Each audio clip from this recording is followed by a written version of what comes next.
ನನ್ನ ತಾಯಿ ಇಂಡಸ್ಟ್ರಿಯಲ್ಲಿ ಸಿಕ್ಕಾಪಟ್ಟೆ 23 ಪಿಕ್ಚರ್ ಮಾಡಿದ್ರು. ಹೌದು.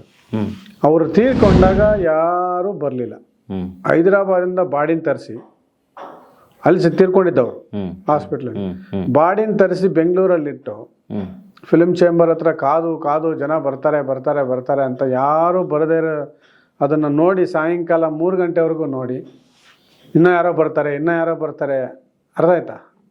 ಆ ಒಂದು ಕಾಯ್ಕೊಂಡಿರೋದು ಇದೆಯಲ್ಲ, ಡೆಡ್ ಬಾಡಿನ ಇಟ್ಕೊಂಡು ಆ ಕಾದಾಗ ನನ್ನ ಆಲೋಚನೆ, ನನ್ನ ಇದು ಬೇಡ ಇಂಡಸ್ಟ್ರಿ, ಇದು ಕೃತಜ್ಞತೆ ಇಲ್ಲದ ಒಂದು ಇಂಡಸ್ಟ್ರಿ ಥರ ಆಗಿದೆ.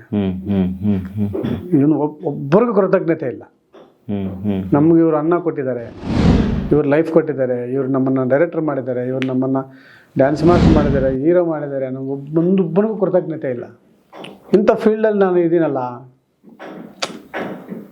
ಬೆಟ್ಟಕ್ಕೆ ಎಷ್ಟನ್ನ ಕಲ್ಲು ಹೊತ್ಕೊಂಡು ಹೋಗಿ ನಾನೇ ಬೆಟ್ಟ ಕಟ್ಟಿದೆ ಅಂದರೆ ಆಗಲ್ಲ. ಬೆಟ್ಟಕ್ಕೆ ಕಲ್ಲು ಹೊತ್ಕೊಂಡು ಹೋಗಿ ನಾನೇ ಬೆಟ್ಟ ಕಟ್ಟಿದ್ದು, ನಂದಿ ಬೆಟ್ಟ ನಾನೇ ಕಟ್ಟಿದ್ದು ಅಂದರೆ ಆ ಥರ ಸಿನಿಮಾ ಇಂಡಸ್ಟ್ರಿ ಥರ ಸುಮ್ಮನೆ ಬೇಡ.